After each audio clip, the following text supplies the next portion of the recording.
irmãos e irmãs, o texto que nós acabamos de ouvir no Evangelho de hoje, dia que nós celebramos o aniversário da nossa Sé Catedral de Macau, é um dos textos mais estudados de toda a Sagrada Escritura.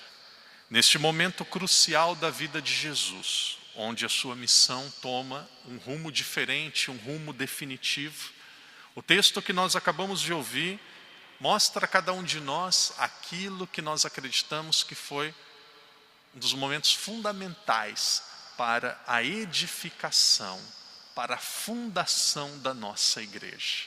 Nós que somos católicos acreditamos que a igreja ela surgiu na cruz, quando Jesus teve o seu lado perfurado por aquela lança, ali surgia a igreja. Quando nós olhamos para o Antigo Testamento, Eva surgiu do lado de Adão, a esposa surgiu do lado de Adão. São Paulo diz que a igreja é a esposa de Cristo. Então a igreja, ela surge do lado de Cristo, que foi aberto na cruz. O sangue que derramou do coração de Cristo significa a Eucaristia. A água que foi derramada, que jorrou do lado de Jesus, significa o batismo. Mas por que este texto é tão importante? Por que este texto é tão estudado? Aqueles que são católicos, aqueles que são protestantes, aqui nós temos perspectivas diferentes para entendermos este texto. Mas por que ele é tão importante? Chegou em um determinado momento da sua missão, depois de pregar, depois de realizar milagres, depois de visitar inúmeras cidades, inúmeros lugares, Jesus resolveu fazer a seguinte pergunta aos seus discípulos: quem dizem que eu sou? E aí começaram a responder. Uns dizem que você é Jeremias, outros dizem que és João Batista, outros dizem que é um grande profeta. Sério? Era a resposta do povo daquela época.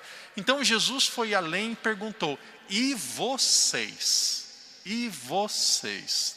Quem vocês dizem que eu sou? Quem eu sou?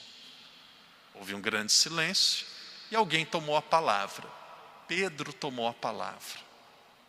Fantástico, Pedro disse: tu és o Cristo, o Filho do Deus vivo. Jesus ficou impressionado. Pedro, estas palavras não vieram da sua boca, essas palavras vieram de Deus. E aí Jesus diz: tu és Pedro, sobre esta pedra edificarei a minha igreja. As portas do inferno não prevalecerão sobre ela. O que ligares na terra será ligados no céu. 3 diferentes definições, 3 diferentes afirmativas que Jesus dá que mostra aquilo que é a igreja. Primeiro, tu és Pedro, sobre esta pedra edificarei a minha igreja. Os nossos irmãos protestantes, no Brasil nós chamamos de evangélicos, em muitos lugares do mundo se chamam de cristãos. Abrindo um parênteses, confesso que quando eu cheguei em Hong Kong, depois em Macau, fiquei um pouco assustado. Disseram assim: os cristãos, né? Os cristãos não acreditam na intercessão de Nossa Senhora. Os cristãos não participam da missa. Eu falo: os cristãos não participam da missa? E aí depois eu fui entender, no Brasil eles chamam aqueles que são protestantes de evangélicos. Então sempre questionei: como evangélico? A Igreja Católica também é evangélica, nós acreditamos no Evangelho. Cristãos, nós também somos cristãos, nós acreditamos em Jesus. Então aqueles que acreditam em Jesus e não são católicos, eles são protestantes. Protestantes, esse é o nome histórico. Cristão é quem acredita em Cristo, evangélico é quem segue o Evangelho, católico também é cristão, católico também é evangélico. Eles são protestantes, são uma comunidade eclesial que mais ou menos estão em comunhão com a igreja fundada por Jesus, que é a Igreja Católica Apostólica Romana. Então os nossos irmãos protestantes, eles olham para esse texto e eles dizem assim: vamos no original. E aí lá no original, Jesus, no texto em grego, aparece assim: tu és Petros, no masculino, e sobre esta Petra, em feminino, edificarei a minha igreja. Então aqui existem nomes diferentes. Tu és Petros, e sobre esta Petra edificarei a minha igreja. Então os protestantes interpretam esse texto dizendo assim, que Jesus estava falando, você é Pedro, e sobre esta pedra, que sou eu edifico a minha igreja. Esta é a interpretação deles. Jesus falou, você é Pedro, e sobre mim, sobre esta pedra, Jesus apontou para ele, eu edifico a minha igreja. Mas por que Jesus mudaria o nome dele? Jesus mudou o nome, Simão, eu te digo, tu és Pedro. Por que Jesus mudaria o nome dele se Jesus edificaria a igreja dele só sobre ele mesmo? É uma pergunta que nós devemos questionar. Mas Jesus falava grego, sim ou não?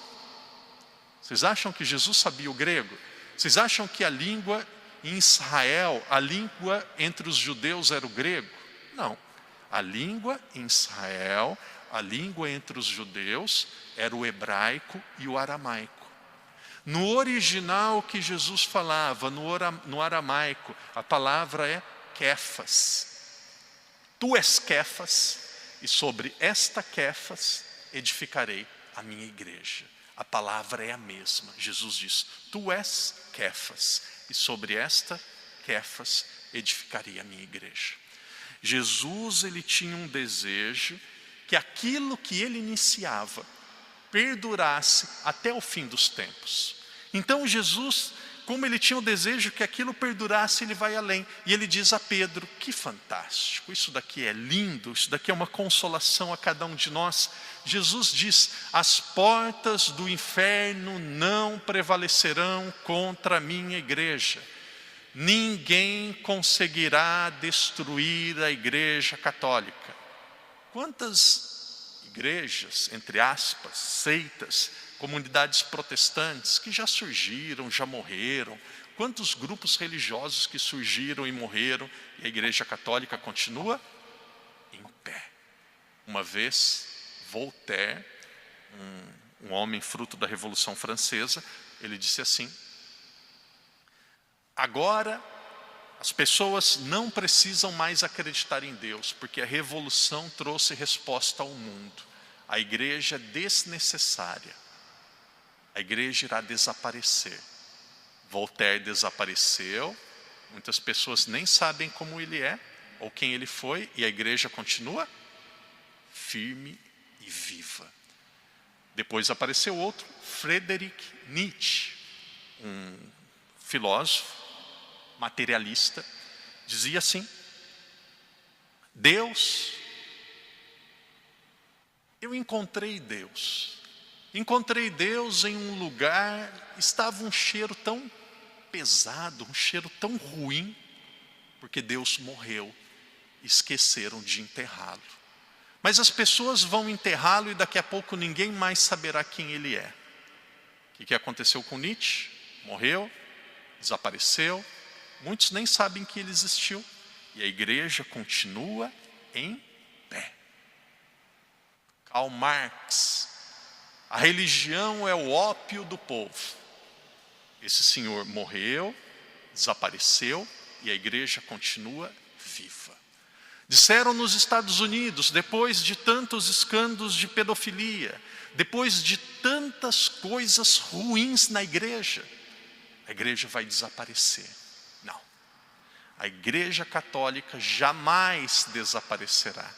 A igreja católica, sem dúvida nenhuma, ela não tem um fim em si mesmo. A igreja católica, ela existe para propagar a mensagem de Cristo. E quando Jesus voltar na segunda vinda de Cristo, aí a igreja desaparece, porque acontece a consumação do reino, que vai acontecer no próprio Cristo. Mas a igreja católica jamais vai acabar, porque a igreja católica foi fundada por Jesus Cristo. A igreja católica, ela tem uma origem divina. Tu és Pedro, sobre esta pedra edificaria a minha igreja. As portas do inferno não prevalecerão sobre ela. E por fim Jesus diz, aqui é a terceira afirmação de nosso Senhor. Jesus diz para Pedro, o que tu ligares na terra, será ligado no céu. O que tu desligares na terra, será desligado no céu. Jesus deu autoridade das chaves a Pedro. Quando um papa diz ex cátedra, sobre a cadeira, ali acontece uma definição que nenhum outro papa pode mudar. Nós nunca vimos um Papa contradizer o outro. Então a igreja acredita que quando um Papa define algo sobre fé e moral, ele tem uma assistência tão especial do Espírito Santo que ele não erra. Não importa se o Papa é muito ou pouco simpático aos nossos olhos. O Papa é o representante de Jesus Cristo. Nós temos aqui uma sequência ininterrupta de 266 papas. Só na Igreja Católica existe isso. Pedro, Lino, Anacleto, Clemente, Evaristo, Alexandre, Sisto, Higínio, Telefra, Agiteto, Eleutério, Paulo, e aí nós chegamos em Francisco. Francisco, Bento XVI, João Paulo II, João Paulo I, Paulo VI, João XXIII, Pio XII, Pio XI, não tem interrupção. É uma corrente que uma vai ligando a outra e jamais acaba. A pergunta é, tem como não ser católico? Tem como não ser católico? Tem como não amar a igreja? Tem como uma pessoa, na sua sã consciência e com conhecimento, deixar uma obra que é divina, existe há 2000 anos, para seguir uma fábula, uma ilusão, um sonho de um pastor e de um fundador humano? Entre as obras fundadas e deixadas por sábios, por intelectuais e pastores humanos, eu continuo preferindo a igreja que foi fundada por nosso Senhor Jesus Cristo. A Igreja Católica, ela é de Jesus. Que nós amemos a igreja, conhecemos a igreja.